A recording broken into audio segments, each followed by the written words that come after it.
June 1967. The Sinai Peninsula is a huge graveyard for men and military equipment. It is also a graveyard for dreams. Who remembers the dreams of Gamal Abdel Nasser of Egypt, the greatest Arab leader in the 20th century? Other Arab rulers ignored their people. Nasser seemed to embody their hopes. The dream of a mighty and unified Arab nation. That idea died in just 6 days. Nasser loses his army, his air force, and his dream. 3 years later, at 52 years old, Nasser will have a heart attack. His friends say he died of a broken heart. What remains of Nasser's dream of modern and secular Arab states, free from post-colonial influences? An Arab world plagued by religious extremism and autocratic regimes.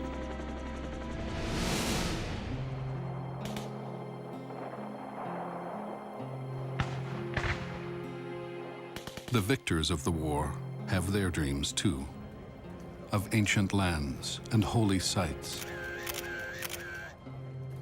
But in the photo of the conquering generals entering Jerusalem, someone is missing. A man who fought to avoid war. Who remembers the dreams of Levi Eshkol, Israel's prime minister? He's Nasser's opposite. He's a manager. He has no charisma. He's the butt of jokes. Above all, Eshkol is a man of compromise. He tries to find a path to peace, to hold back the political hawks and the confident generals. But he fails.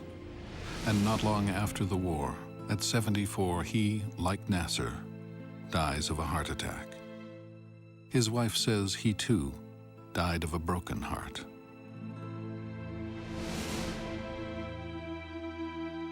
For Israel, 1967 is a military success.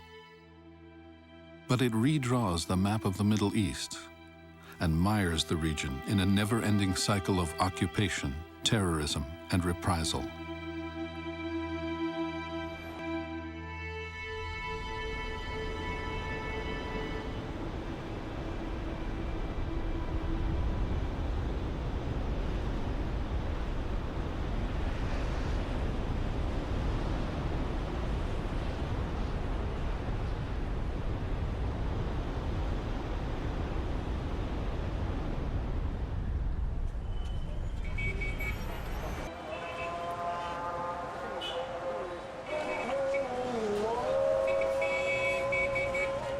Cairo. After midnight on the 14th of May, 1967, an official convoy speeds to the residence of the President of Egypt, Gamal Abdel Nasser. Anwar al-Sadat, the Speaker of the National Assembly, carries a startling warning from Egypt's powerful ally, the Soviet Union. The Soviets have told Sadat that Israel is poised to invade Syria. Sadat rushes into Nasser's office with the news. He finds him there with his military commander-in-chief, Field Marshal Amer. In a region where countries are struggling to get out of poverty, Egypt is said to be the most powerful. It has a mutual defense treaty with Syria. And in fact, tensions are high these days between Israel and Syria. The Soviet warning about an Israeli attack seems believable. ناصر أخذها كحقيقة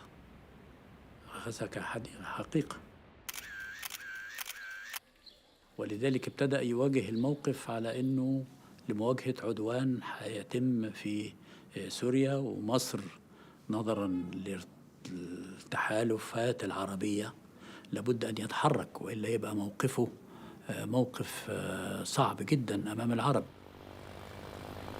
Amer assures Nasser that the army is strong enough to confront Israel. The order is given. The Egyptian army is mobilized.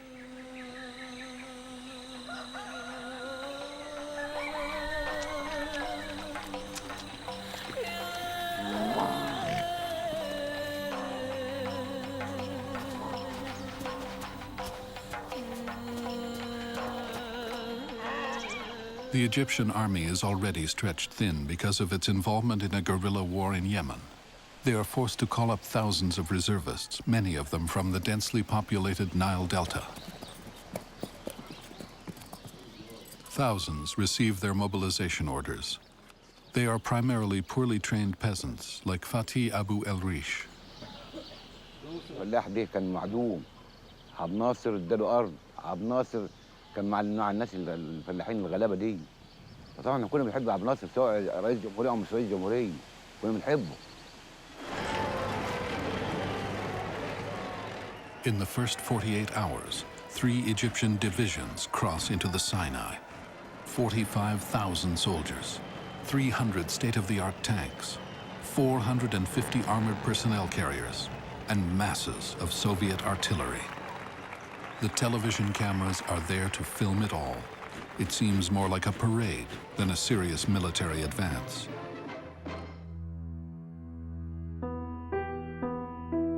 But it's far more serious than a parade. By deploying so much military power so close to Israel, Nasser has made a move that will have serious consequences for him and for the entire region.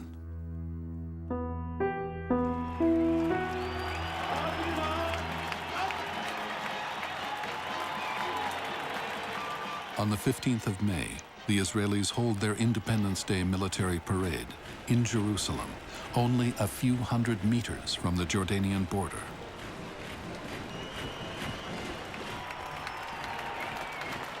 Levi Eshkol, Prime Minister and Defense Minister, reviews the troops. Eshkol now knows about the Egyptian mobilization. אני יושב ליד לוי אשכול על היציע באצטדיון. המצעד מתחיל לצעוד, והנה קצין ניגש ולוחש על אוזנו של אשכול. אשכול מרים גבה, נראה קצת מודאג.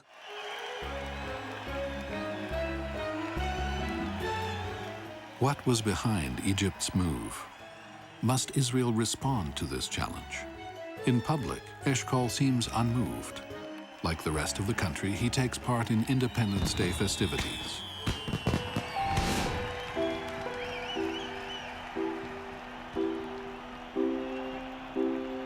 His fellow citizens are unaware of the impending danger.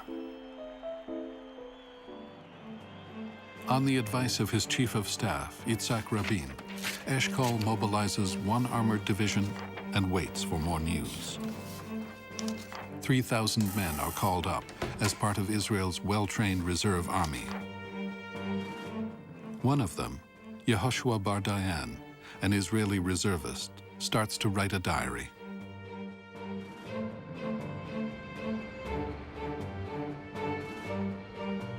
At 11 p.m. at night, a telephone rings. I have to leave in 10 minutes and help mobilize my unit. Gila is shaking. I am nervous too. It takes all night to mobilize everybody. You climb stairways, knock on doors. There are frightened faces. Husbands enter the children's room to kiss the kids, trying to calm everyone, to reassure them. At 6 a.m., I'm back at home. I kiss Gila and Yariv, who wave to me from the balcony.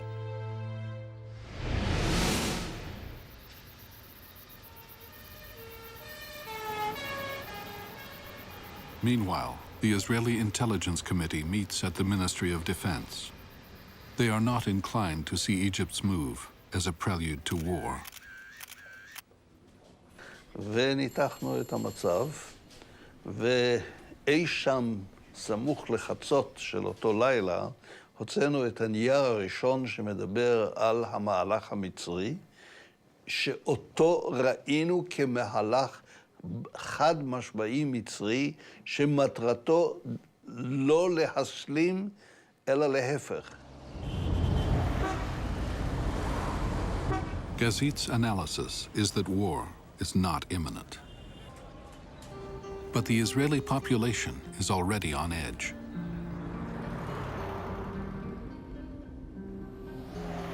That night, as Gazit drives home, he hears the song, Jerusalem of Gold.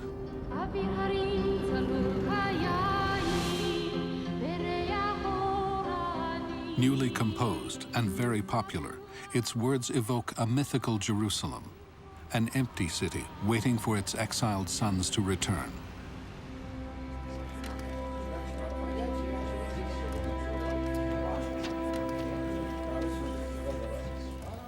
On his side, Nasser has checked Soviet intelligence and finds no Israeli troops on the Syrian border.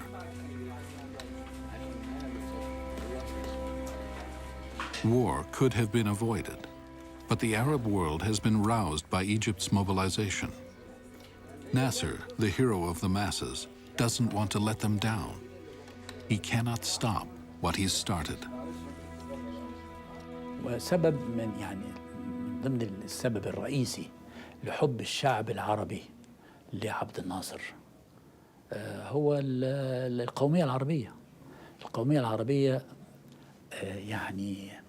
أشعلت النار في قلوب العرب في كل مكان، إنهم ممكن يبقوا كعرب قوة ما وليس كأقطار مختلفة. Nasser feels he can use this situation to increase the profile of the Arabs on the international scene.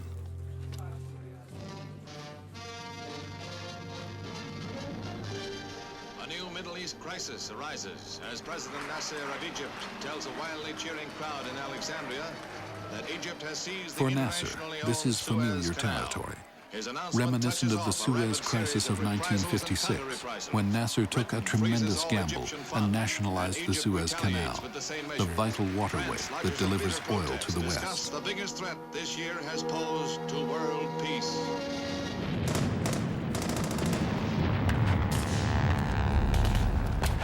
In October of 1956, the Israelis, the British, and the French joined forces to recapture the canal. The Egyptian army was defeated.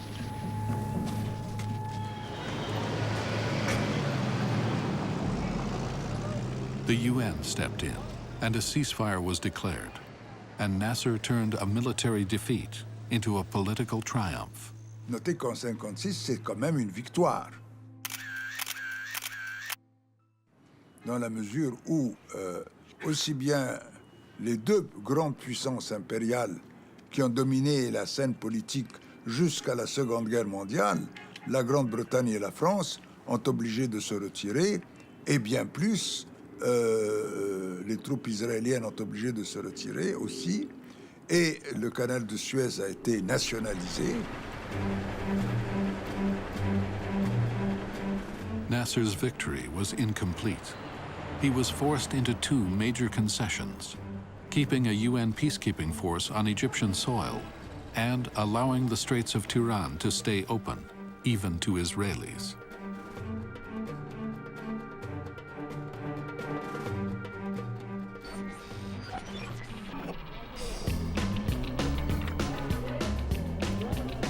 For 10 years, this strategic spot stayed remarkably peaceful, thanks to the UN peacekeepers.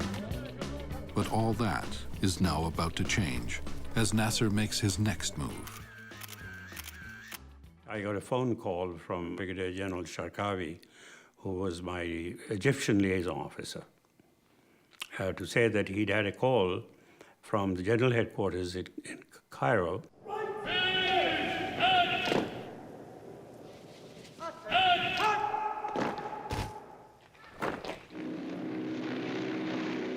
That day, General Sharkawi brings a message from Nasser.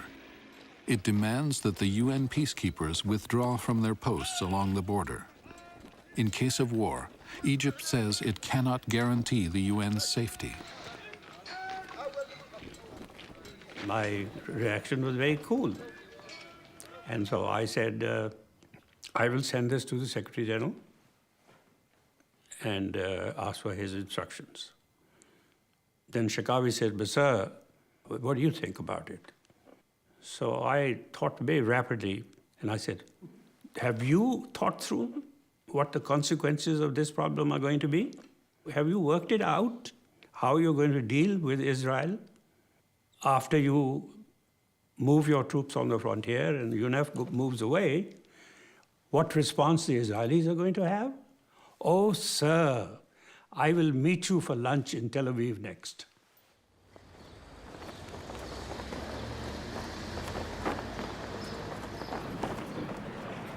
Nasser's move puts the UN on the spot.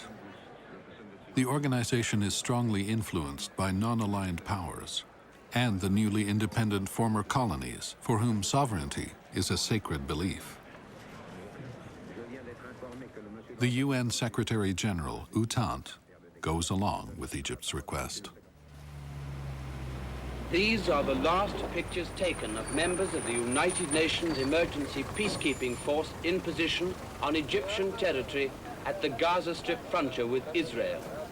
We filmed them last A few Friday days later, afternoon, the peacekeepers the 19th pack of up. May, the time 2 p.m.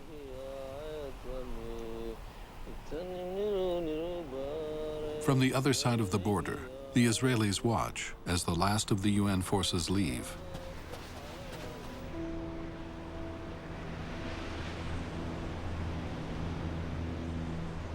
There's nothing now between the Israeli army and the Egyptian army. Moving his troops raised the stakes. But by removing the UN troops, Nasser has now moved beyond the first international restraint of 1956. And the future is uncertain.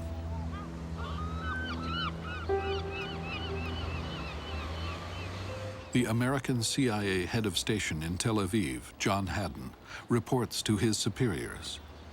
Nasser has crossed the line. It could lead to war.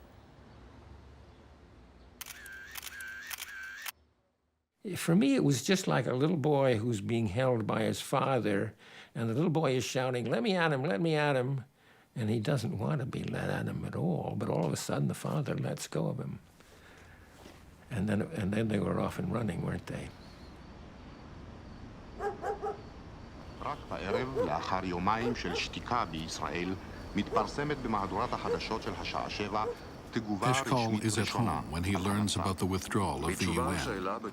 He worries that events may be taking on a life of their own. His military advisor, Colonel Lior, is with him. He writes in his journal.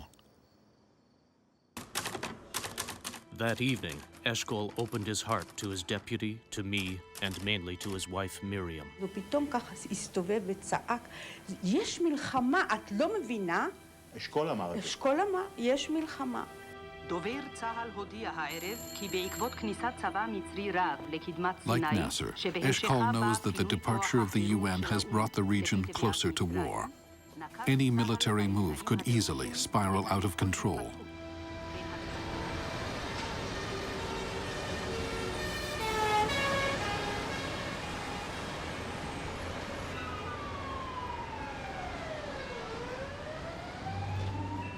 With the UN gone, the Straits of Tiran are now under direct Egyptian control. Nasser is tempted to push his luck, to close the straits to Israeli ships.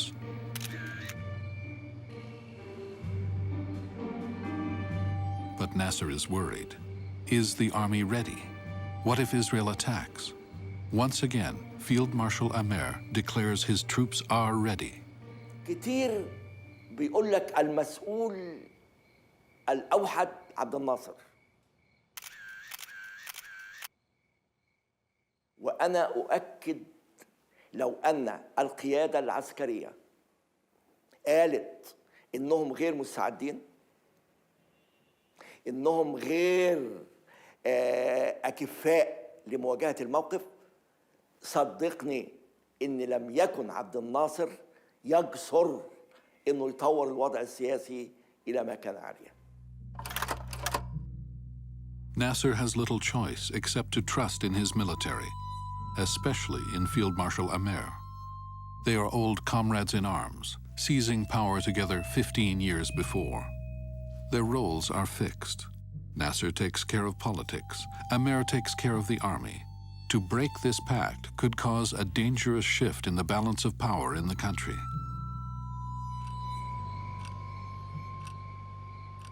أنا لاعب شطرنج. كنت ألعب سياسة، ما ألعبش عسكري. كنت قادر على ان انا العب سياسه، وسبق من 52 ل 67 لعبت السياسه في امور كثيره. انما اللي جعلني في هذا الموضوع هو ما قاله عبد الحكيم عامر عن قدره القوات المسلحه. But the Egyptian military was not all it seemed to be. It was large but ill-trained and less powerful than the Israelis. المصيبة إنهم ما كانوش قادرين يحسبوا توازن القوى، لأن the balance of power مش كتير يقدروا يحسبوها، مش كتير. المسألة مش مسألة عددية، لا ده عشان تحسب توازن القوى دي عاوزة خبرة كبيرة جدا جدا. ليه؟ لأن 3 دبابات زائد 3 دبابات مش لازم يكونوا 6. These are critical moments for Nasser. He knows that closing the Straits of Tiran could easily provoke a war. The Straits are Israel's only southern access to the sea. Will the world allow Nasser to close the Straits? Will it be a repeat of the Suez crisis? He makes a decision, one that will be fateful for him and for Egypt. Speaking to a group of pilots, Nasser makes his announcement. He will close the Straits of Tiran. Nasser is accompanied by Amer, as if telling the world that he has confidence in his army. Nasser declares, if the Jews want war, we welcome them.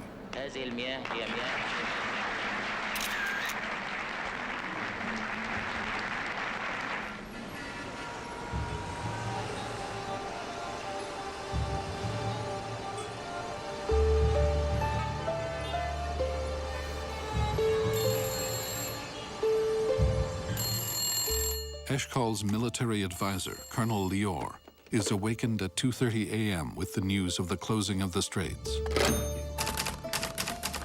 I sat in bed, the blood gushing in my temples. I knew it was irreversible. Israel was going to war.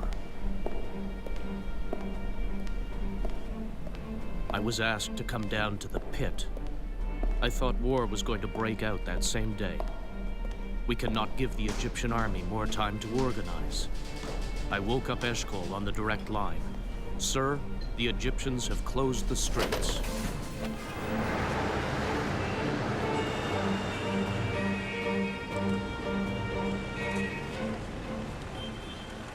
At 8 in the morning, Eshkol meets with his generals, including his chief of staff, Itzhak Rabin, and the head of intelligence, Aharon Yariv. They tell him Israel must respond with force in order to maintain the balance of power in the region. Rabin recommends going to war immediately. Eshkol listens to the generals, but asks a simple question. Are the Straits really blocked? An oil tanker is expected to arrive at the Straits soon. If the Egyptians block it, it could be the reason to go to war. For the military, however, it doesn't really matter whether the Straits are actually blocked. It's the symbolism that counts. It was announced that it was closed. And for the Israelis to pull back with that happening, you can't do it. You can't, then you've been, in effect, you've been defeated, haven't you? What's now going to happen, Mr. President? Do you think the Israelis are going to attack the Arabs? Well, we are waiting for them. We left for them the initiative completely. We are waiting for them.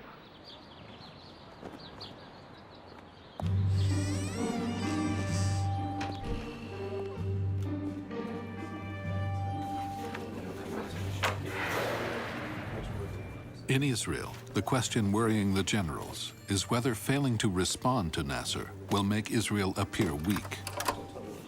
It's not just the freedom of navigation that is hanging in the balance. Israel's credibility, determination, and capacity to exercise its right of self-defense are also being tested. After a long and tense meeting, the government decides to delay any decision on war for 48 hours. Israel's foreign minister, Abba Eban, is dispatched on a lightning trip to Europe and North America. The hope?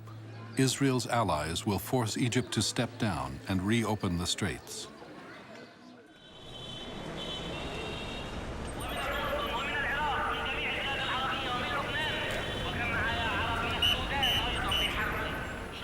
In Egypt, the state radio is mobilized to push the government's policy on Israel. صوت العرب كان يزيد على أنه بيخاطب الجماهير العربية لتحاول أن تكون مع مصر عندما يحدث أي قتال. الجماهير كانت متحمسة جدا وكانت واثقة من أن قواتها المسلحة تستطيع أن تنتصر.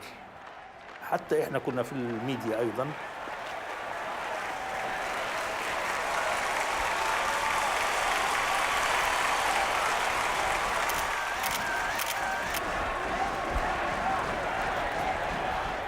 من الواضح أن عبد الناصر كان هو القوة الروحية لمنظور عربي جدا متقدم في ذلك الزمن. يعني كان العربي من المحيط للخليج الموديل النهائي للشخصية التاريخية المنتظرة هو عبد الناصر. أبناء الشعب العربي هم السبب فيما حدث. فبالتالي صحيح كثير من الناس كانوا يقولوا بأنه هذا بلا بلا بلا، بس بالحقيقة العالم العربي كليته كان ماشي معه. يعني العالم العربي كان مستعد فعليا يضحي بنفسه في سبيل مشروع ينجح. No one wanted Nasser's project more than the Palestinians. Since 1948, when the State of Israel was born, most of them had been living as refugees in Jordan and the Gaza Strip. Case of the Arabs of Palestine.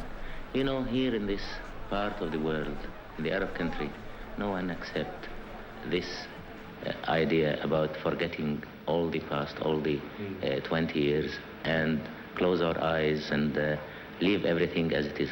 We insist about the rights of the Arabs of Palestine.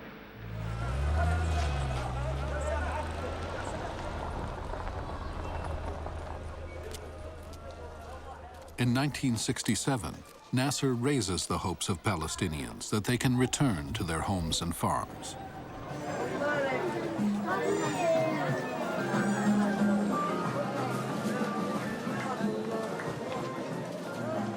The people were very, they were looking towards Abdel Nasser. If you took a popularity poll, there were probably more Palestinians supported Nasser than Egyptians. You know, I mean, he was an incredible hero. I remember seeing his face on prayer rugs. I was shocked by that. What are you doing with a face of Abdel Nasser on a prayer rug? I mean, he was such an extraordinary hero, as if he could do no wrong.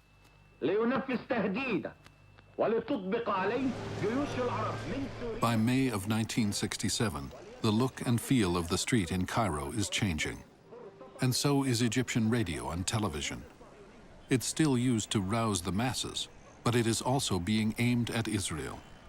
Egyptian radio has started to broadcast in Hebrew. ناصر ناصر نحن أحريقة نشميد إتخم نصرف إتخم نشحق إتخم عدة. This propaganda is having an effect in Israel.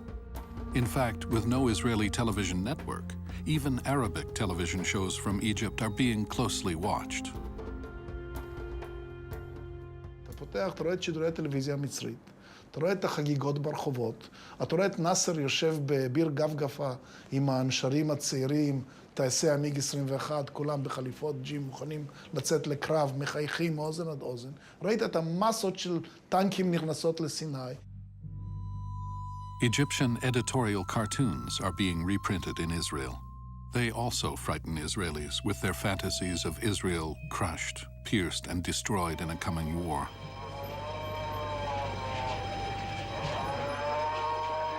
Israelis prepare for the worst. Rabbis consecrate parks to serve as mass graveyards. People are called to donate blood, then dig trenches. By now, most of the army has been mobilized. אני זוכרת שמאוד חששתי לצאת מהבית. הרחובות היו כמעט ריקים, זה היה כמו לנסוע בעיר רפאים. אני זוכרת שאני ככה בליבי אמרתי, אם אני אדע שנכבשנו, משהו כזה, אני אפתח את הגז.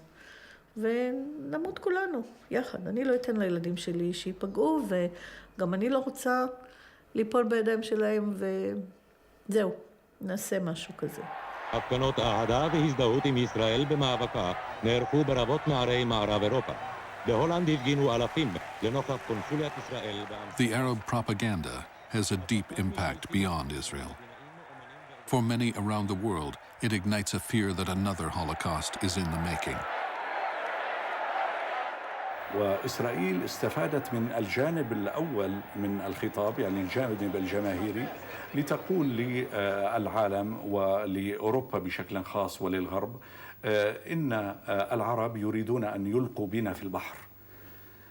ومن سوء الحظ أن بعض قادتنا يعني قالوا هذا الكلام، ولكن نحن لا في ذلك الوقت أنا لم أكن أصدق بهذا الكلام.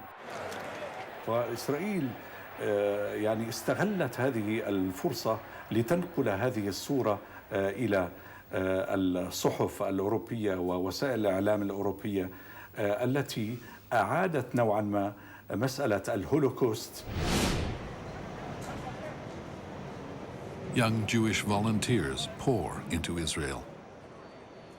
I'm just going there because I feel, the need to go there at this particular time. What are you going to do when you get out there? Whatever they ask me to do. I feel that I identify strongly with Israel, and I feel that they need me perhaps now more than they will next year. הייתה מין תחושה של ערב משהו, זאת אומרת, הרגשה הייתה, כל רגע יקרה משהו. זאת אומרת, אין כבר זמן, הדברים כבר עומדים על הקצה, משהו הולך להתפוצץ.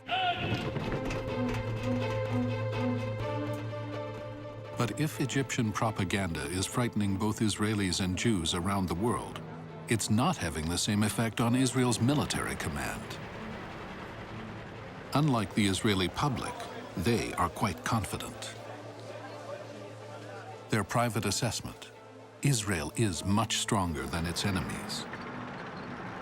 It's an opinion that the military keeps to itself.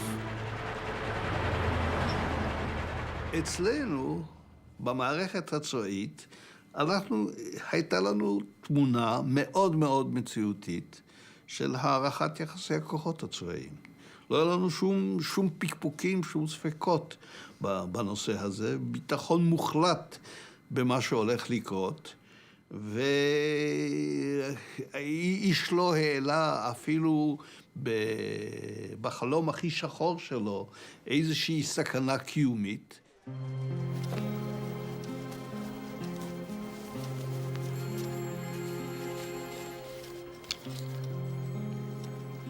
Eshkol is caught in a dilemma. As defense minister, he knows that his army has little to fear from the Arab forces. But as the prime minister, he has to deal with a population that's growing more frantic every day. אתה חש שמתחילה איזו תסיסה שמתחילה להיות מכוונת נגד אשכול ונגד הדרך שהוא מושך ומושך ומושך עוד יום, ומתחילה להיות איזו מין שאלה, תנו לנו גנרל, תנו לנו מנהיג צבאי. The papers ridicule Eshkol. He is portrayed as an indecisive leader, crushed by his enemies while he sleeps.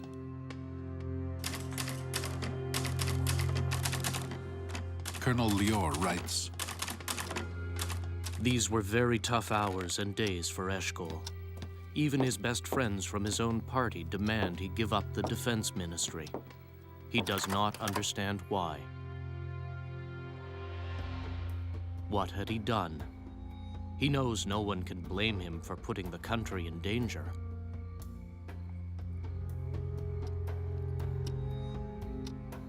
Pressure is mounting. he is more and more isolated.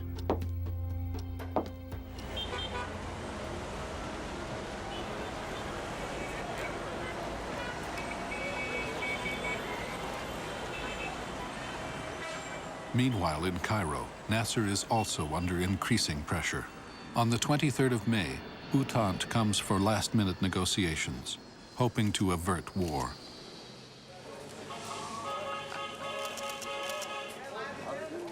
After a day of meetings, Entente and UN Forces Commander General Riquet fail to move Nasser.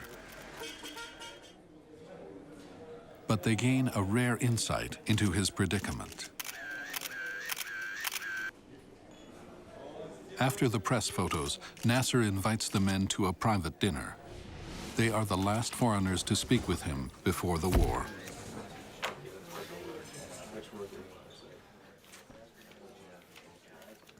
I think the main points that really came out of it was, one, that he was under tremendous political pressure. He said that the military are insisting that he go to war. Can't remember exact words, I'm sorry, but he definitely indicated that he was afraid of a coup, assassination. I think this was also in his mind.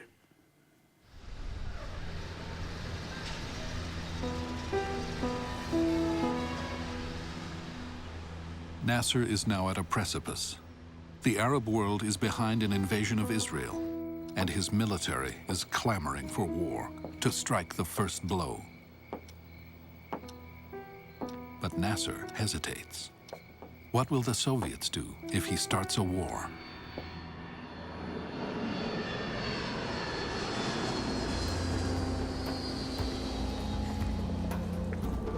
Nasser decides to send his Minister of Defense, Shams Badran, to Moscow to test the waters. Will the Soviets support Egypt? If they say no, then Nasser has a good argument for waiting. According to the diplomat Pavel Akopov, Badran gets his response from Soviet Premier Kosygin in no uncertain terms. Не можем дать вам согласие на то, чтобы вы нанесли превентивный удар по Израилю и тем самым начать военные действия. Во-первых, если вы нанесете превентивный удар, начнете первым военным, вы будете агрессором. Это противоречит нашей политике, и мы не можем поддержать агрессора. As Nasser turns to Moscow, Eshkol turns to Washington. Foreign Minister Abba Eban meets with an American president already embroiled in the war in Vietnam. But will Johnson send ships to force open the Straits of Tiran? He expressed to me a sense of his own impotence that I had never heard either before or since from an American leader. He said that he was actually contained and frustrated by the Vietnam War. He said, I will not be able to carry out what was then his policy of forcing the Straits with American power. And he then said in a kind of Delphic oratory sort of mood, Israel will not be alone unless it decides to be alone. עיתונאים וצלמים רבים ציפו בנמל התעופה לוד לשר החוץ מר אבא אבן ושובו משיחותיו עם ראש ממשלת... Johnson's words aren't much help to Eshkol in his debates with the generals.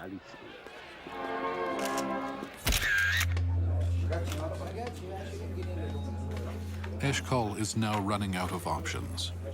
Johnson has put the onus on the Israelis. The dilemma is always the same. Should there be a preemptive strike or not? Eshkol's cabinet votes. Half are for war, half against.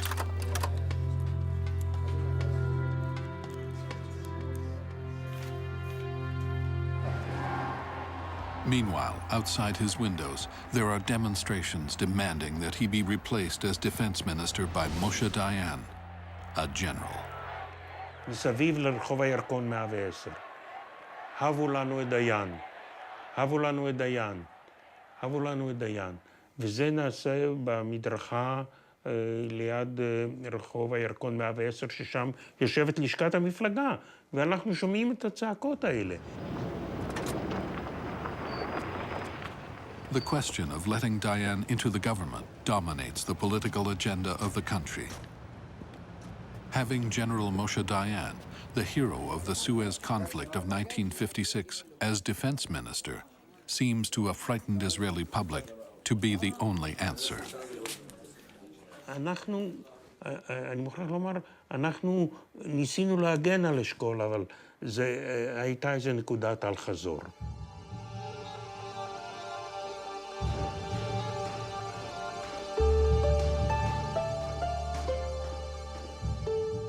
Eshkol has one last chance to calm the public's fear and to keep the defense portfolio. He will go on radio and address the nation. His first public speech since the crisis began. הבאנו אותו לאולפן, הכנסתי אותו, עשיתי איתו 2 חזרות. בשתי החזרות הוא היה מצוין. ממש קרא את הטקסט באופן בהיר, נהיר, אין כמוהו. היה יוצא מן הכלל טוב. על השולחן כזה היה, ישב חגי, ישב אשכול, וישב ראש לשכתו של אשכול, עדי יפה. And then it was time to go on air. הממשלה קבעה הנחיות להמשך הפעילות המדינית בזירה העולמית. אשכול קרא את הטקסט בשידור חי יוצא מן הכלל טוב, עד שהגיע אל מילה אחת מאוד מאוד פשוטה, להשגת הכוחות המצריים. כאן הוא הפסיק, פנה לאחור ושאל, עדי, מה זה להשגת? אמר לו, אשכול, אתה בשידור חי, סגרתי את המיקרופון. אז הוא חזר אל זה, ואז יצא גמגום, גפונן את המקום, והמשיך לקרוא. זה היה הברוך הגדול. ומהגמגום הזה אין לך מושג, בתולדות המין האנושי לא הצליחו להפוך גמגום כזה לשערורייה לאומית מן המדרגה הראשונה. It is a horrible broadcast, writes Colonel Lior. Eshkol, with his stuttering, conveyed more insecurity and confusion. I heard that soldiers at the front burst out crying. Eshkol's opposition exploits this as much as it can. And the night isn't over. Eshkol has to face his military command and explain himself. Lior calls it the night of the generals. It is night, but in the war room, even the day is night. The neon tubes show the generals in this ugly light. The generals declare that Israel is losing its power to deter its enemies. The country must answer Nasser's threat. Eshkol responds. And with his back to the wall, he speaks more strongly than he's ever done.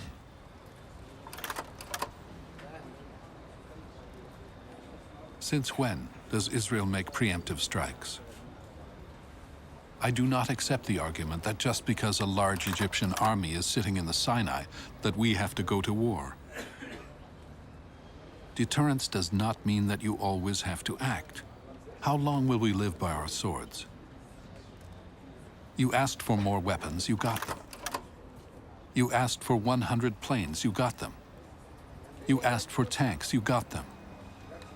But you did not get them, so that one day we can say, now we can destroy the Egyptian army.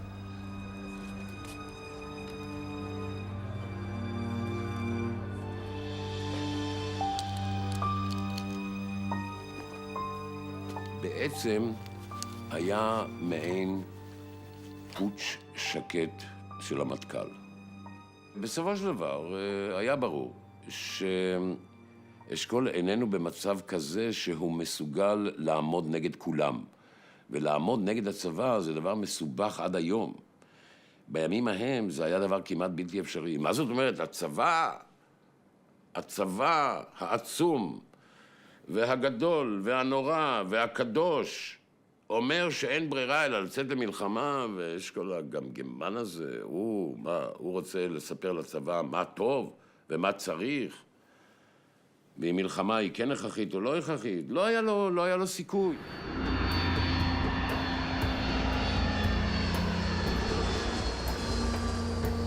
In a move that takes everyone by surprise, Jordan's King Hussein invites himself to Cairo to meet with Nasser. The two men haven't spoken in years. For Nasser, Hussein is little more than a comic opera figure, a puppet of the English and the Americans. Just a few days earlier, Hussein had said to Western diplomats that Nasser's closing of the Straits of Tiran was insane, that it would end badly for the Arabs, that they were not ready to fight Israel. But here he is, in Cairo, ready to join in with Nasser. أعتقد أنه جلالة المغفور له كان عنده شعور أنه إسرائيل تحضر إلى حرب، وأن الحرب ستقع نتيجة استغلال إسرائيل للظروف التي ذكرت، وكان عنده قناعة أنه هدف إسرائيل الرئيسي هو الضفة الغربية والقدس. For King Hussein felt that to defend the West Bank, he needed Arab support. That Arab support wouldn't be forthcoming unless he mended his fences with Nasser, who was, of course, perceived by the Arab masses as leader of the Arabs. Hussein has joined Nasser for two reasons. He feels he's protected Jordan from an Israeli invasion, and he's gotten in tune with his population, more than half of whom are Palestinians. It's Hussein himself who suggests to Nasser that his forces be commanded by an Egyptian general.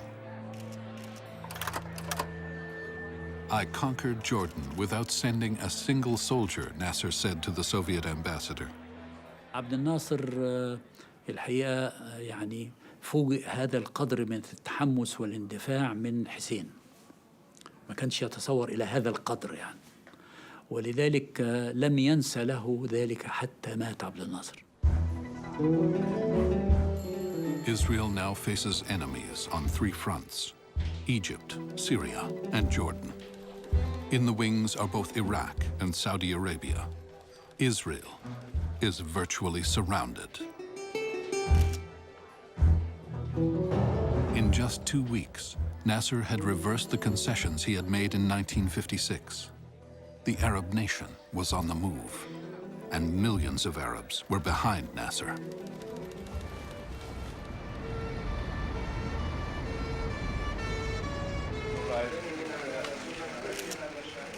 In Tel Aviv, Eshkol finally breaks down and agrees to give up the defense portfolio. Moshe Dayan becomes the Minister of Defense of a new government of national unity, which will manage the war. One thing about the significance of this appointment is immediately clear.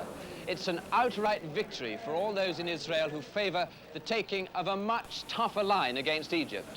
Well, does General Dayan's appointment mean that Israel is now about to commit herself to war at all costs?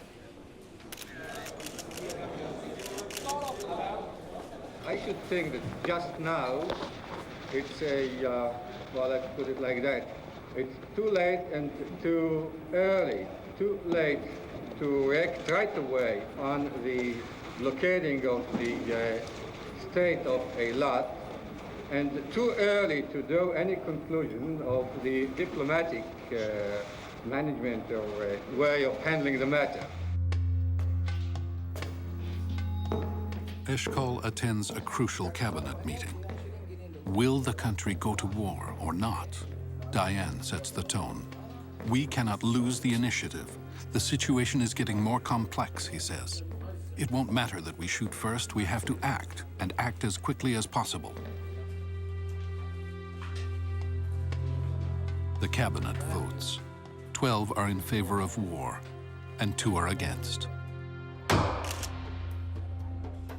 Diane proposes the official text of the decision. The government agrees to act militarily in a way that will relieve Israel from its encirclement. The government leaves to the defense minister and the prime minister the timing of the attack.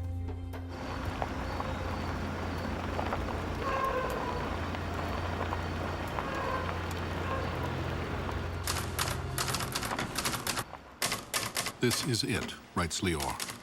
The decision cannot be undone. I lay in bed reconstructing what had happened since we were on the balcony of the Prime Minister's office on the eve of Independence Day. I also thought about Levi Eshkol. In 3 weeks, he had withstood unimaginable pressures from home and abroad. He had suffered an incredible injustice. But at that hour of the night, there was no room for sentiment. At 6 a.m., the phone rings. It's the wake-up call I had ordered from the war room. For me, this call is the beginning. It is a sunny summer morning, but in 1 hour, a war will break out.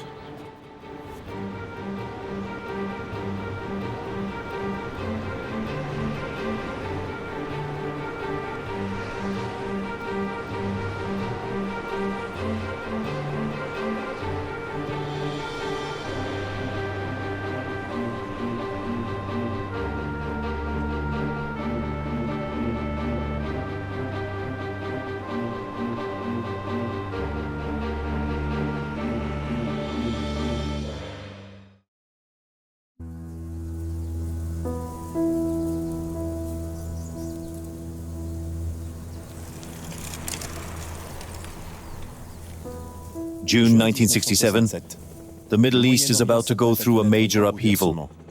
In just 6 days, thousands of men will die. The borders will be moved. The fate of the peoples of the region will change.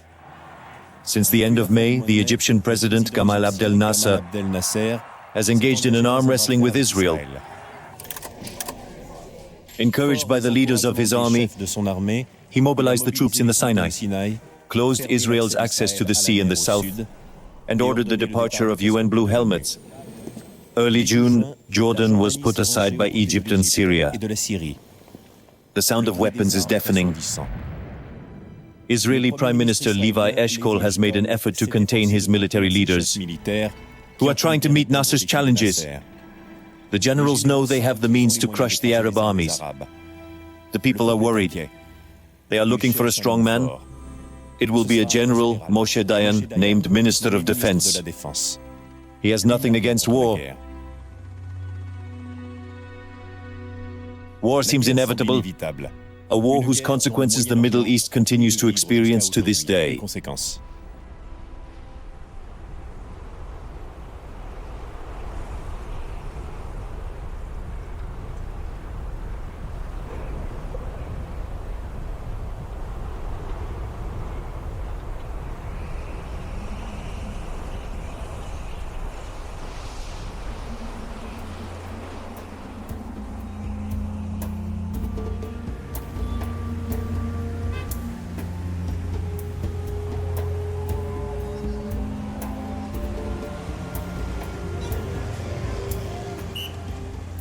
June 1967, the morning begins like any other morning in Cairo.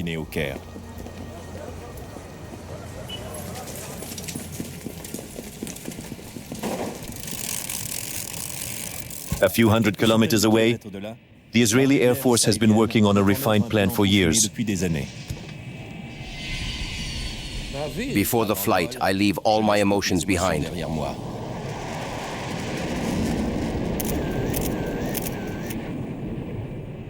Who I am, what I feel for those I love.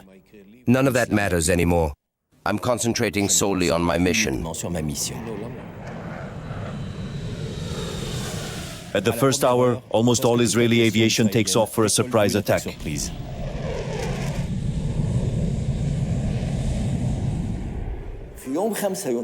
That morning, I was having breakfast at home.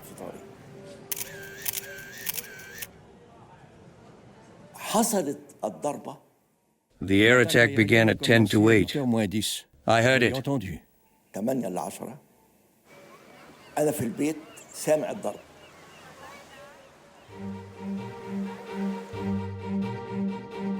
The Israeli objective is to put Egyptian aviation out of harm's way.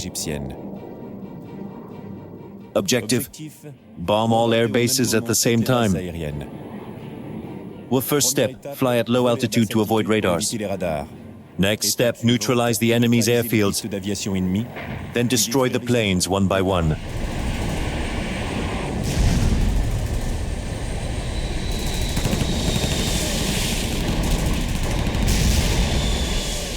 My target was right in front of me. The Tupolev bombers had to be located. Each one was the size of a Boeing 707 and was scheduled to bomb Tel Aviv. It was a great feeling to destroy them.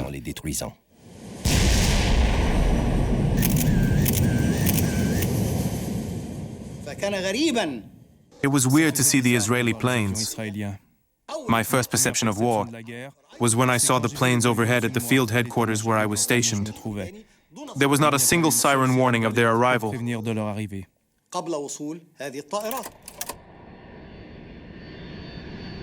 During this time, Marshal Amir, the head of the Egyptian army, flies over the Sinai in a plane to prepare a war that has already begun.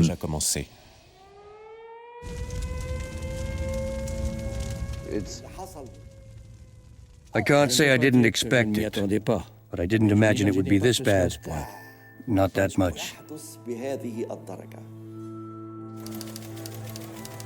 Until the last moment, Levi Eshkol opposed the war. The Israeli army's offensive is a little more isolated. The political solutions to the conflict are no longer up to date.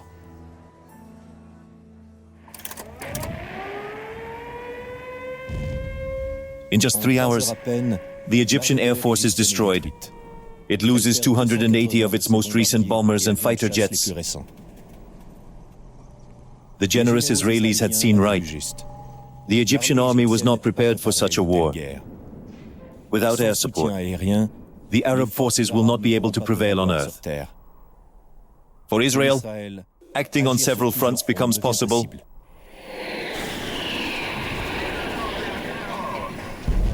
30 minutes after destroying the Egyptian aviation, Israel can then launch its terrestrial offensive on the Sinai.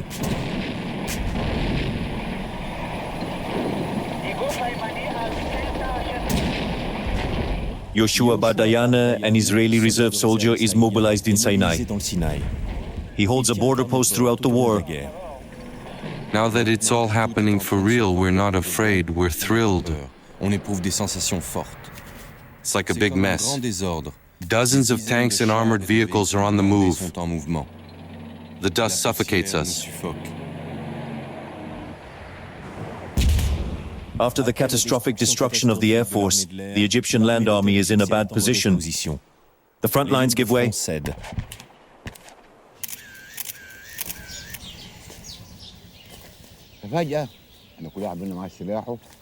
Suddenly we see our soldiers retreating. Nobody tells us what's going on, so we follow them.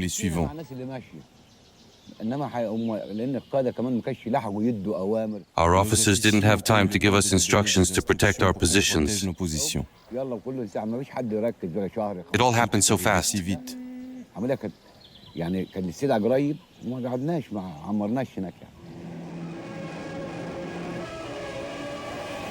But the population knows nothing of the army's reversals. The power controls the media. Suddenly, enthusiastic crowds invade the streets to celebrate the victories announced by Radio Le Caire.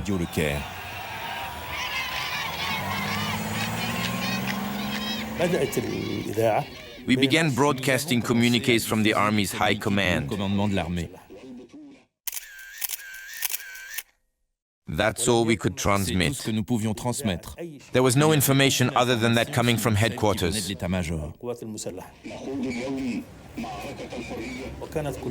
We were told of great victories. We had shot down dozens of Israeli planes. Our forces were advancing in Sinai. Our commandos had penetrated Israeli territory. This gave us the impression that we were winning a great victory. In Damascus, television crews are also delighted with the announcement of the great victory that the Arabs would be winning. The President of the Republic came on TV and made a speech that was broadcast. He wanted to bolster the people's morale. He announced that the war had begun and that the next day we'd be going to Tel Aviv for lunch.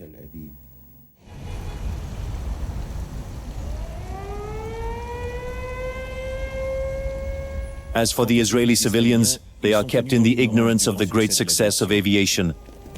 The only tangible and worrying element, sirens call them to shelter from any enemy bombardment. Moshe Dayan, as Minister of Defense, gave an order.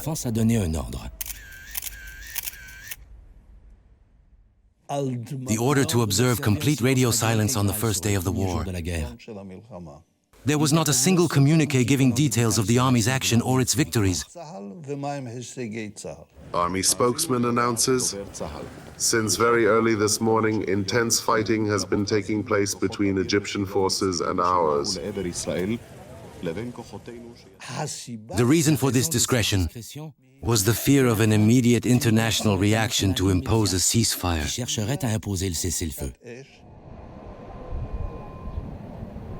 The triumphant information of Radio Leclerc on the military situation arouses the enthusiasm of the Arabs in Jerusalem. What are they saying on the radio about the situation? 23 planes for Israel. 23. 23 right now. 23 now. Planes? Airplanes. Yes, airplanes. What shot? Yes. الحقيقة احنا اليوم الأول كانت معنوياتنا عالية جدا لأنه The reality is that our morale was excellent on the first day. All the information we received said that the Arabs were winning. Israel had jammed our military communications. We were totally dependent on the radio for information. The problem was that the voice of the Arabs, Egyptian radio, was transmitting false information. أنا باعتقادي كان يعطي معلومات غير صحيحة.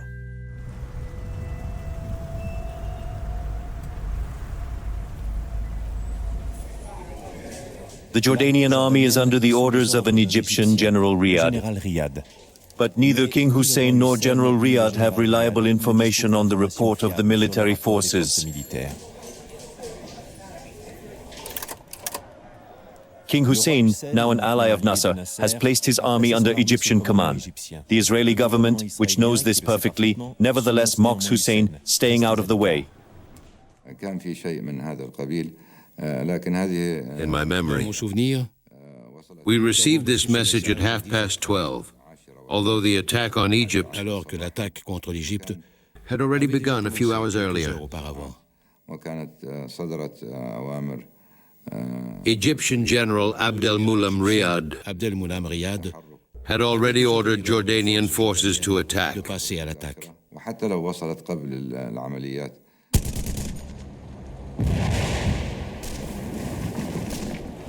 3 hours after the start of the war, General Riyadh orders the Jordanians to bombard the Israeli part of Jerusalem. The war is no longer limited to Sinai, and Jerusalem is not a city like the others.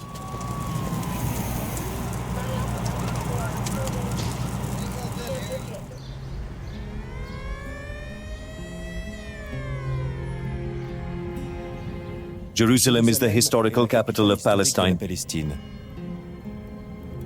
It has been a pilgrimage site for centuries for the Jews, Christians and Muslims.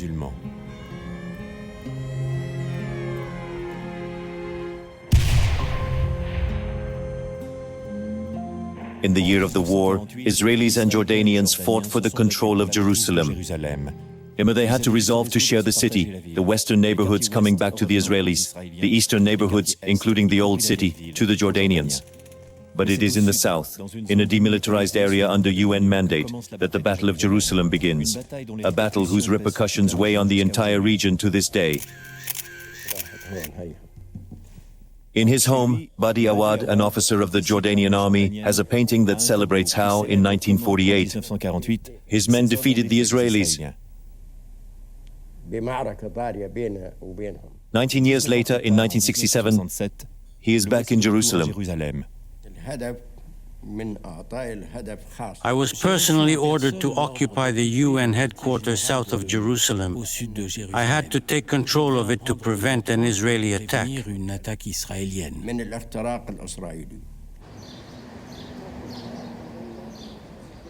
Badi Awad and his soldiers occupy the demilitarized outpost of the UN, a strategic location. The line marking the ceasefire concluded in Jerusalem in 1948 is thus crossed.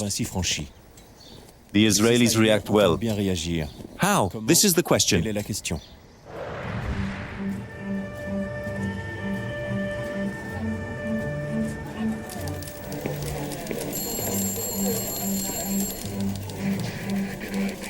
In the basement of the Ministry of Defense is the headquarters.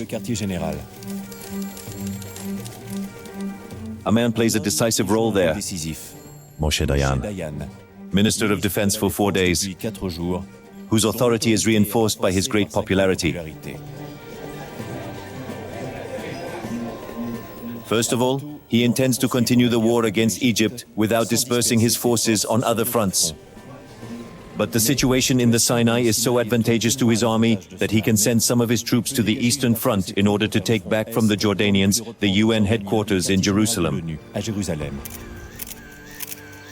It is Colonel Akadar who is entrusted with this mission.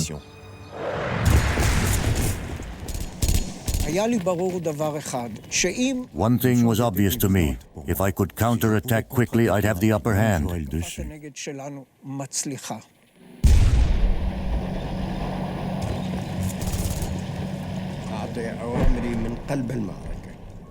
I gave my orders right in the middle of the battle. I was always with my soldiers. I was between 2 battalions giving orders from inside the enclosure. I'd go from trench to boost the morale of my men. I was always at the head of the battalion.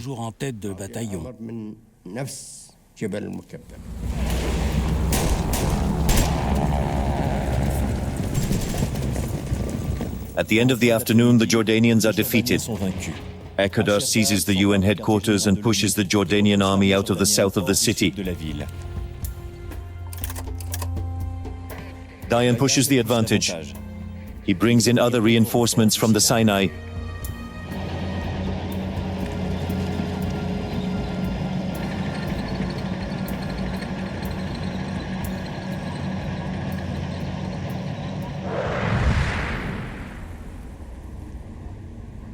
Anan Porat is one of the paratroopers who arrived from the Sinai.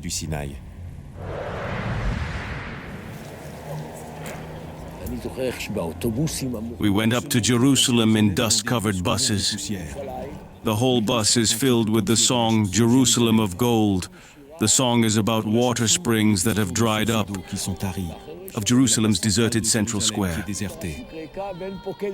I mean, none of these things were on anyone's mind at the time.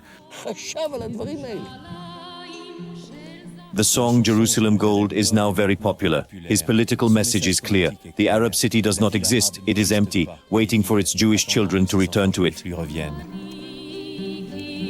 The Battle of Jerusalem changes the character of the war. In the Sinai, it was a military strategy affair. Now, it is a matter of national identity, invoking the religious dimension of the city for the Jews.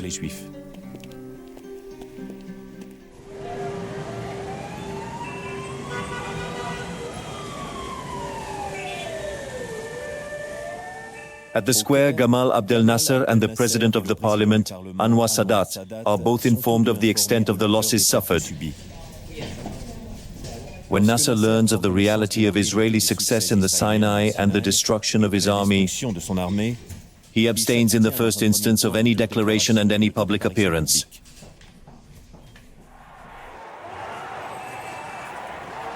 As for Sadat, he observes from his window the people of the Sinai who celebrate the blows carried by the Israelis.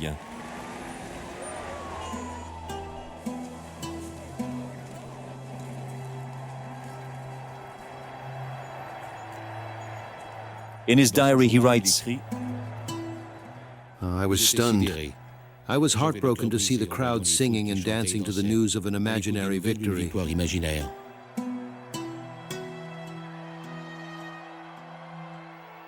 Despite this, neither he nor the government nor the army decide to inform the Egyptians of the enormity of the failure.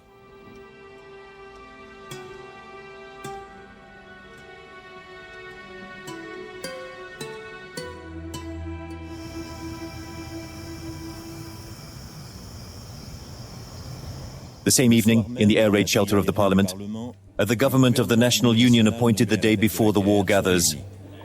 The order of the day: what will have to be done with Jerusalem once it is conquered? Some ministers want Israel to take over the whole city. Others believe that it should be under international control. Eshkol, on the other hand, knows that the debate is already closed. Dayan, who does not participate in the meeting of the Council of Ministers, has already created a fact that will lead to the occupation of all of Jerusalem. The session is held late in the evening. Colonel Leo writes in his diary, I realize that this debate is probably one of the most important in our history. The ministers are discussing what Jerusalem will be like for generations to come. They are not prepared for such a discussion. They have no working documents, and they have no knowledge of the plans, whether political or military.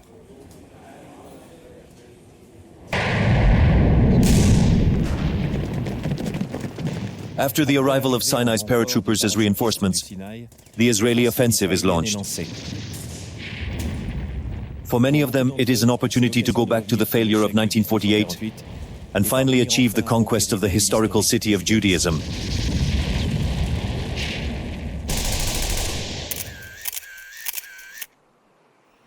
On the Israeli side, there are paratroopers like Yaki Hetz. It was as if I couldn't feel the earth beneath my feet, as if I were forcing my way through water. I fired a shot just to regain my confidence.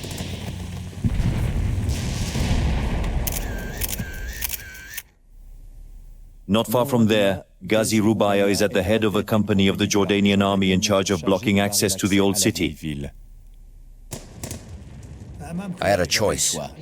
Either my men could be killed on the spot, or I could find a way out. What to do? The Jews were coming in from all sides. The morale of my soldiers was at an all-time low.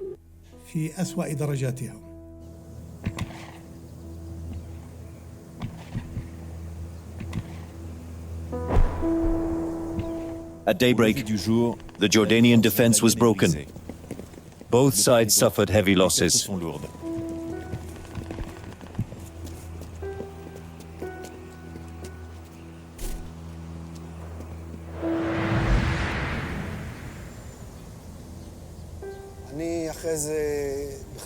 I was shocked. I tried to understand what was happening. For me, the aim of the war was to survive. I never took part in any commemorative ceremonies afterwards. Even a year later, I couldn't stand the victory music. I refused to listen to Jerusalem of Gold. I turned off the radio. I was desperate. The war was a terrible blow.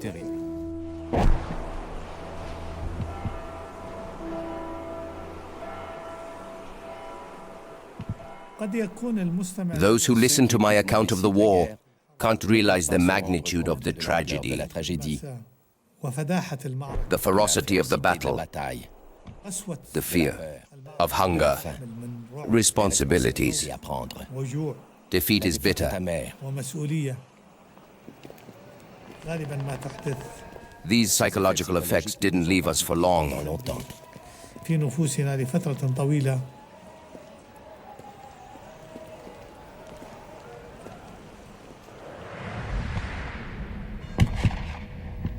With the Jordanians having lost control of the access routes to Jerusalem, the siege of the old city could begin. It was only a matter of hours.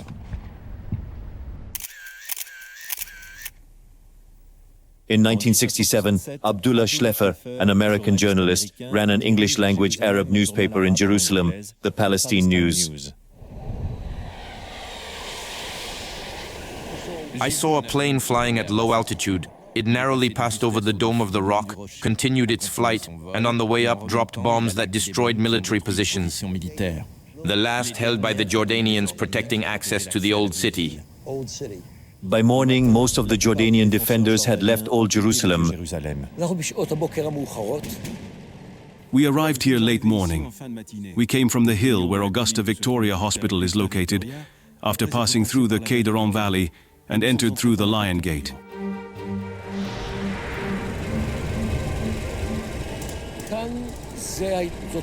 We felt we were making history, to write a new chapter in the Bible.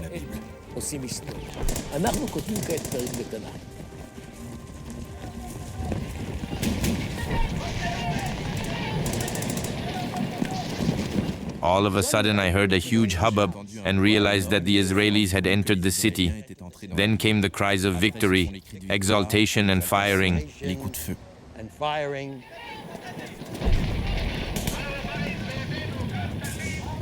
We could see Israeli troops deploying in the Sharif harem. They could be seen taking prisoners, undoubtedly notables, as the harem was the last strategic position. This was the last command post, the governor and what remained of the civilian leadership.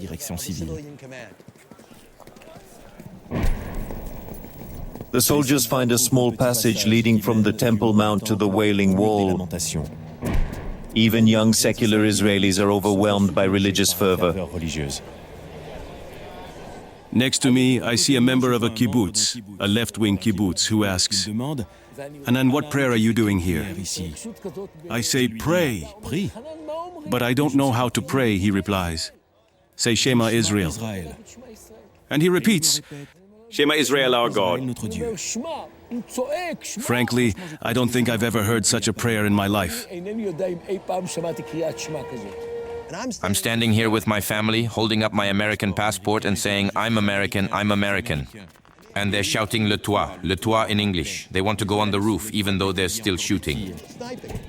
And then you see it in all the Israeli history books. They go up to raise the flag.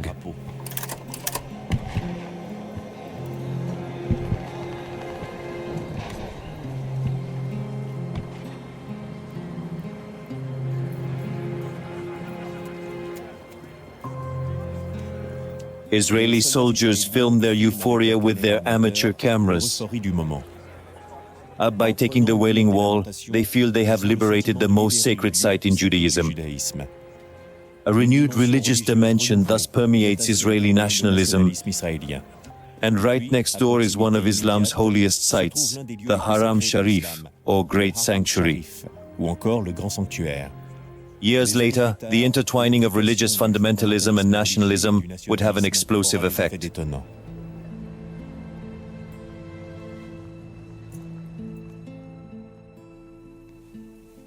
King Hussein had always considered himself a Hashemite leader.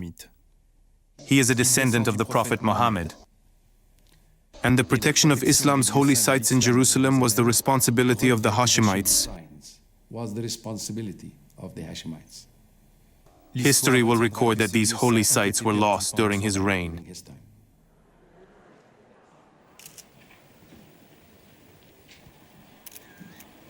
If we're going to live, we're going to live with honor. If we have to die, we'll die with honor. For our nation, for our rights, and forever.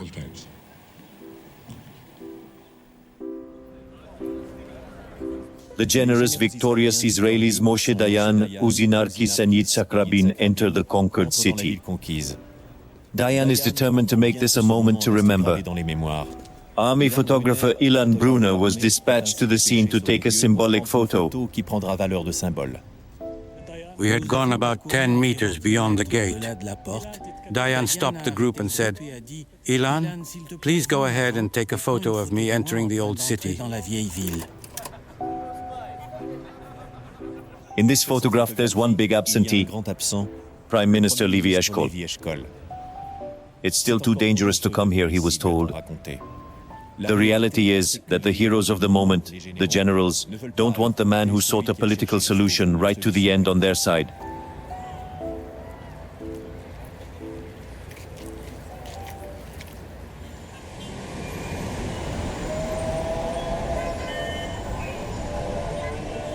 At Amman headquarters, the Egyptian commander-in-chief is losing the war, while the elite Jordanian army is watching the disaster helplessly.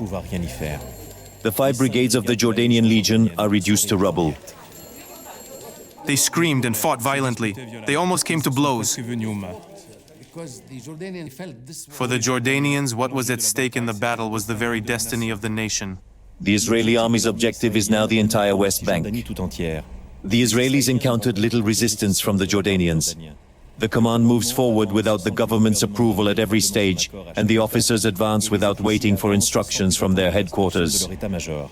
For Colonel Moshe Yotvat, the war had begun on the border between Israel and Jordan. After 9 hours, they were near Ramallah, in the heart of the West Bank, on the west bank of the Jordan River. I took advantage of every opportunity that presented itself. That's how it worked for all the territories we took on the West Bank. And it all came together seamlessly, from one stage to the next. There was no detailed plan. Sure, there had been operational plans, but there was no plan to occupy the West Bank.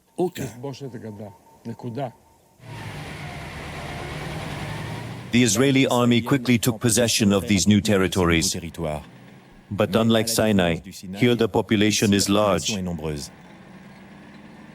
The army intends to control strategic positions such as communication routes. Such is the case of the Jerusalem-Tel Aviv road, where 3 villages are located. What about the civilian population of 6,000 people living there? Repressing it is further away.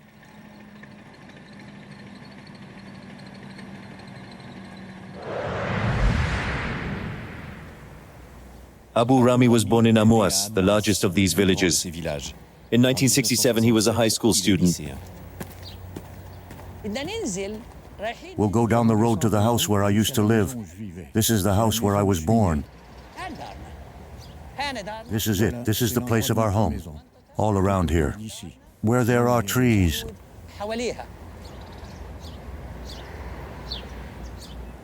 The village of Amouas has been erased. The entire site is now a national park.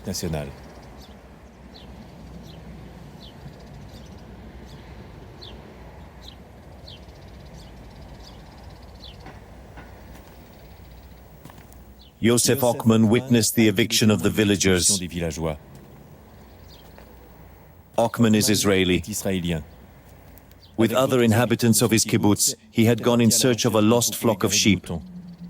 Ochman is an amateur photographer. I take the picture. What's happening is that I've heard friends in arms have been killed. Everyone took guns, but I took my camera. I had no What I remember is weapons. What I remember, there were houses along the road, that there was a great density of construction right up to the top of the hill.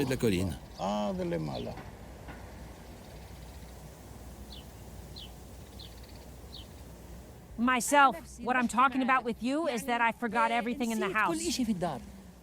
I'm telling you that I forgot everything in the house. All the women I forgot.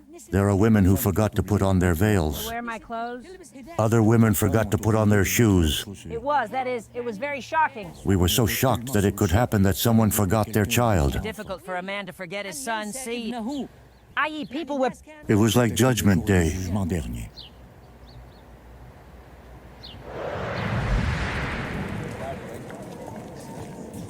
The Israeli army has always denied this operation.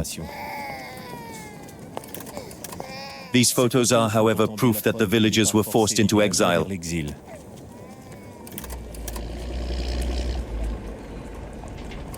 Ochman has never been able to forget. Since then, he has never stopped digging up the evidence of what happened.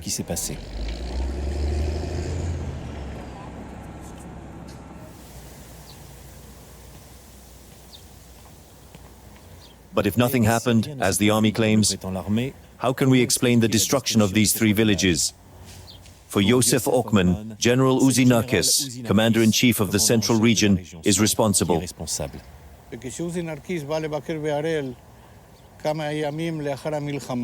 Usinarkis visited us in kibbutz a few days after the war, I asked him, what was the reason for the destruction of Amouas? The war was over there. He replied, We're settling the score of 29 or 48. The obliteration of these three villages is thus the first indication of the new era opening up in the West Bank.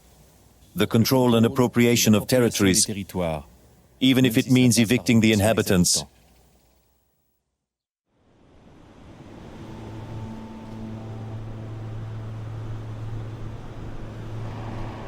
In Sinai, Israeli forces break through the first line of Egyptian defense. Amir panicked and ordered immediate evacuation. The withdrawal was not organized. An organized withdrawal means an ordered withdrawal to such and such a position. But in this case, the withdrawal was given without going into details, and it was up to the officers to decide on the ground. This led to a lot of confusion in Sinai. The Israelis intercepted the evacuation order. Once the Egyptian army starts to withdraw, the Israelis set a trap. Instead of sticking to the battle plan, we decided to surround the Egyptian army. We knew that the order to withdraw had been given and that they would have to try to escape our encirclement. Instead of attacking them, we waited for them to come to us.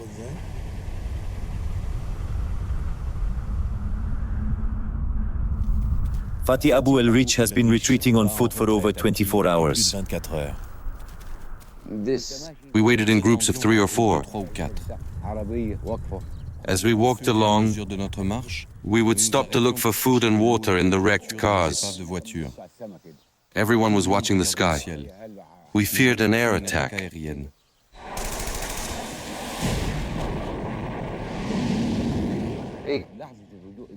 We didn't think about others.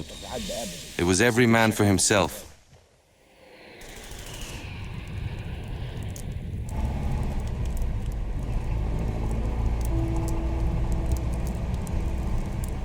I'm driving over human bodies, cried Oshua Dayan. There are human limbs, one next to the other.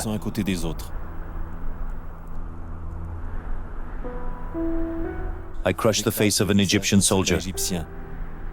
His nose is sticking out and his eyes are open. I search for a word to describe this vision.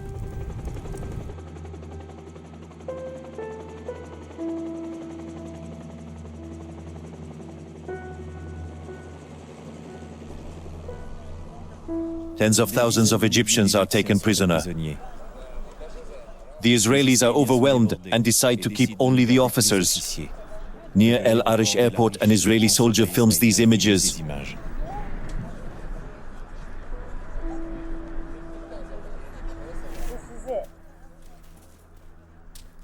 This is it.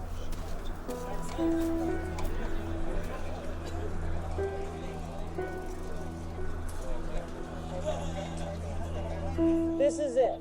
That's it, that's it, that's it.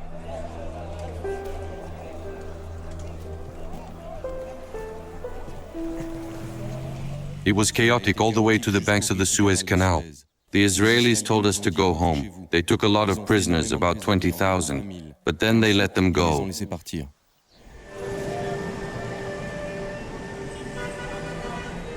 Tens of thousands of Egyptian soldiers returned home. The defeat, the destruction of the army. They witnessed firsthand the moment of truth arrived when the lie about the army's great successes could no longer continue. At the end of the afternoon, Nasser summoned the army's senior officers, starting with Marshal Amr. Nasser, looking very pale, explained to his tearful officers that they had to accept the ceasefire proposed by the UN, so far refused by Egypt.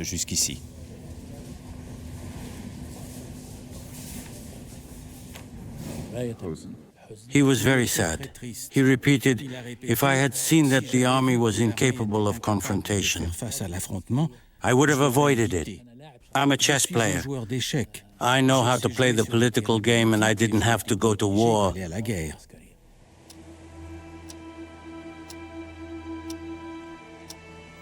Just 3 weeks ago, Nasser was making confident statements to the world. For the past few days, he has not appeared in public.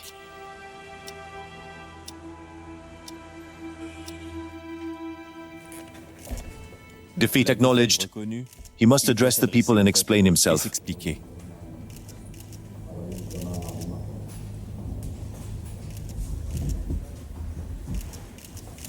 أيها الإخوة، لقد تعودنا معا في أوقات النصر وفي أوقات المحنة، في الساعات الحلوة وفي الساعات المرة، أن نجلس معا وأن نتحدث بقلوب مفتوحة. I remember a cameraman crying as he filmed. The team leader of the cameramen had to take away his camera so that we could continue the missions. Nasser resigns. He had barely finished his speech. Thousands, then hundreds of thousands of Egyptians take to the streets. These streets, in tears he cries out, they're begging him to stay.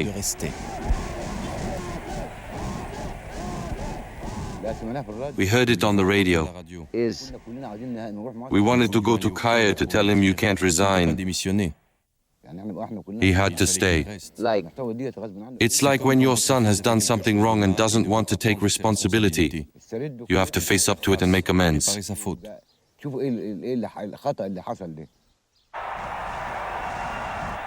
A few hours later, Radio Cairo announced that Nasser would bow to the will of the people.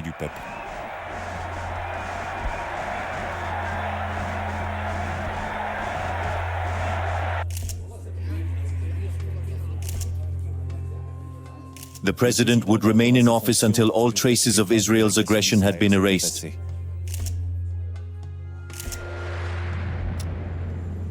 But Nasser, politically and physically weakened, died 3 years later without having seen the Arab world recover from his defeat.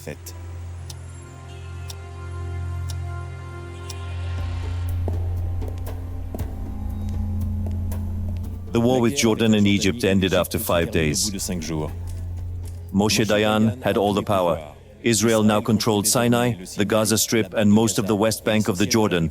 All that remained was Syria, linked to Egypt by a military assistance pact. For fear that the Soviet Union would come to Syria's aid, Dayan preferred not to respond to Syrian bombardments in the north of the country. But a message from Nasser to the Syrian president was intercepted. "Accept a ceasefire, save your army," said Nasser. Dayan concluded that the Soviets had no intention of intervening. Hello? Dayan told me that Israel is like a little mouse. There's a big ocean where the really big ones swim. They are the big fish, the whales, the dolphins. But Israel is a little mouse. She rushes out of her hole to grab something and then rushes back to her hole. Zara.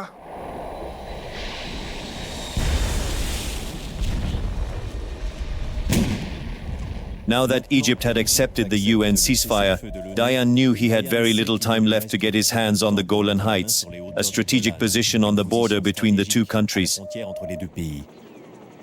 He launched his troops into the assault.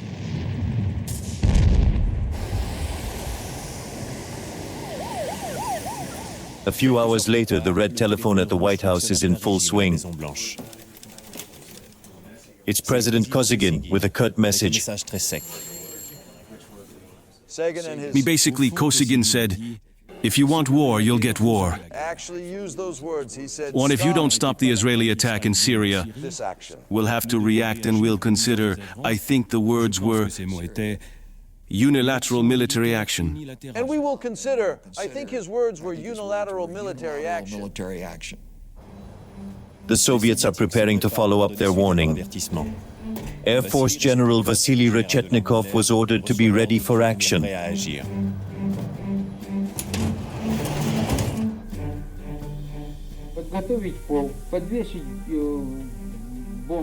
I've been asked to prepare our squadrons and to mount bombs on our planes. We had to be ready to hit targets in Israel.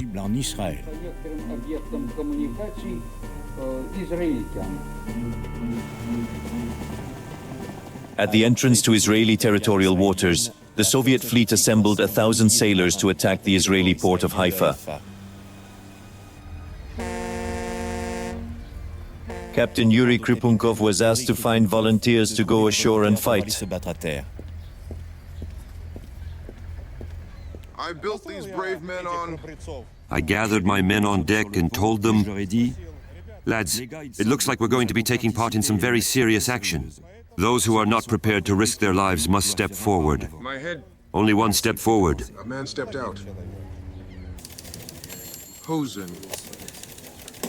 We figured we would lose. No, we figured we would have to build up a military force, especially an air force, to help Israel defend itself against joint action by Syria and the Soviet Union. The Sixth Fleet was in full maneuver at the time, steaming towards Gibraltar. We stopped it and sent it back towards Israel, not to support an Israeli attack on Syria, but to prepare to defend Israel against a possible Soviet attack. Very, very dangerous. Very, very dangerous. The back and forth between the USSR and the USA bought Israel precious time. The Golan Heights are occupied. The Israeli army continues to advance and enters the town of Koneitra, less than 70 kilometers from the Syrian capital, Damascus. Only then did Israel bow to pressure from the major powers and agree to a ceasefire.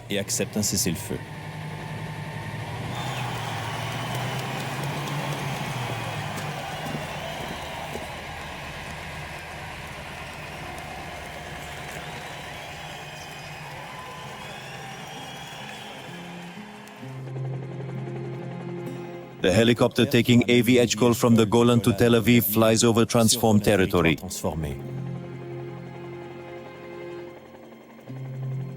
Echkol felt a certain apprehension. It would be months before he fully understood the consequences of these changes.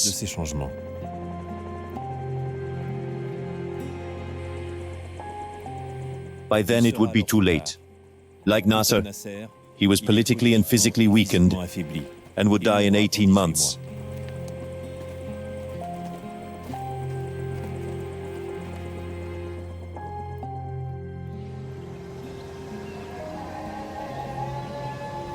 The ceasefire officially came into effect at 6 p.m. on June 10th. But the very same evening, the war took on a different face. It takes place in Jerusalem, where the Israelis want to reshape the old city to suit their own tastes, in the most sensitive place of all, the Wailing Wall at the foot of the Dome of the Rock.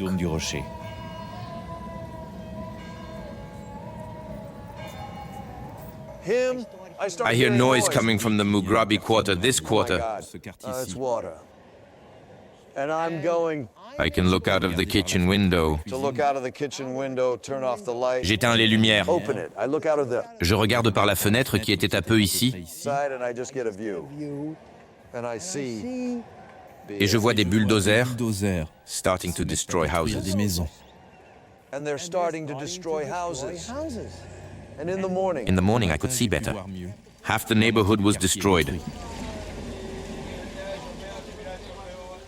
Until then, Jews had come to pray at the Wailing Wall in a narrow alley that could accommodate at most a few dozen worshippers at a time. Dayan, and with him most of the military and political leaders, now wanted to turn the Wailing Wall into a shining symbol of the return to the Israel of the Bible. To achieve this, they have no qualms about destroying the surrounding densely populated, centuries-old Arab quarter. By June of this year, over 1,000 residents had been born and raised in homes in this neighborhood near the Wailing Wall. Among them, Abdel Latif Said. See that flag? My house was next to the flag on this corner. Said and his family left their house when the army ordered them to do a search. But by morning, the neighborhood had given way to an esplanade in front of the Wailing Wall.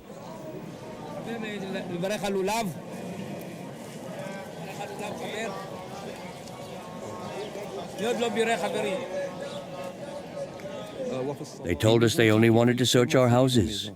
What we didn't know was that they intended to destroy them. In the morning, our furniture, all our belongings, lay under the rubble of our destroyed houses. All we had left were the pajamas on our backs.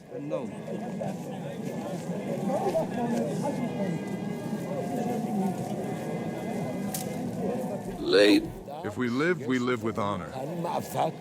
It's a fact that there's a struggle here with deep religious roots. We can't ignore it. And if we don't recognize our religious, spiritual truth, then we'll have to leave everything to the Muslims and Christians. And I slam and that's all? You know, when I saw that destruction, I felt such dread. And part of me... As if I sensed that a completely new problem was being created. A completely new problem. By sous-titreur.com. A whole new problem.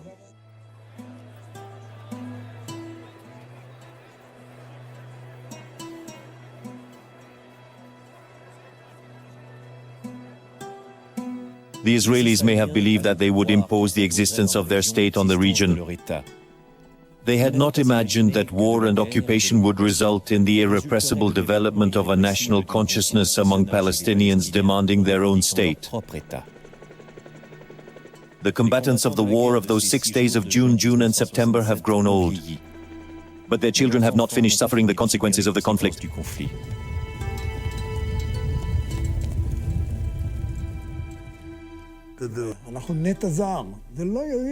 We are a foreign transplant, and all around us, hundreds of millions rejected. And there's nothing we can do about it. Leaving here and handing the country over to them is not a solution. And if we stay, the conflict will never end. It was a king, and that much is clear. In the end, we tried... We tried to understand why we were deceived. We were lied to. To do something known. The sole aim of the Arab regimes was to stay in power. That's all. And the Arab systems we tried were systems that only saw themselves as governing and were not about anything else. Nasser has... Okay, so Nasser screwed up and Hussein screwed up. But why do we have to fall into the trap of their mistakes and turn our lives into a never-ending hell? Greeted the Guillemots flock to me. 40 years we've been living in this hell that never stops. Because of this damned occupation.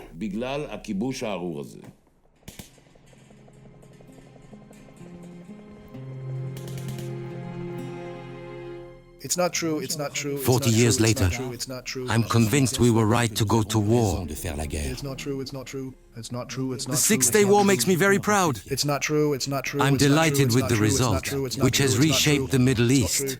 And in my opinion, the peace we've concluded with Egypt and Jordan is the consequence. Let's produce bombs for the Great World War. It's not true, it's not true, it's not true, it's not true. I hope the situation suits us.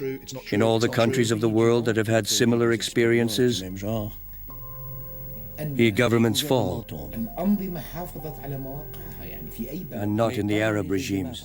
Arab regimes, this was the situation I had to face, along with millions of other citizens.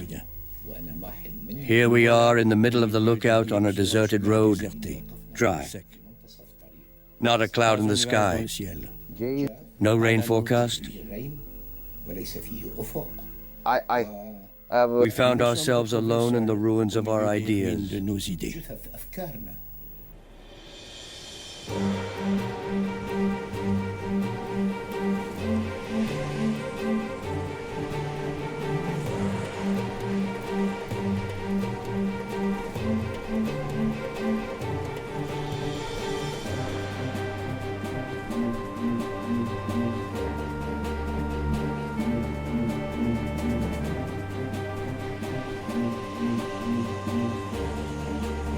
Subtitles by the Amara.org community.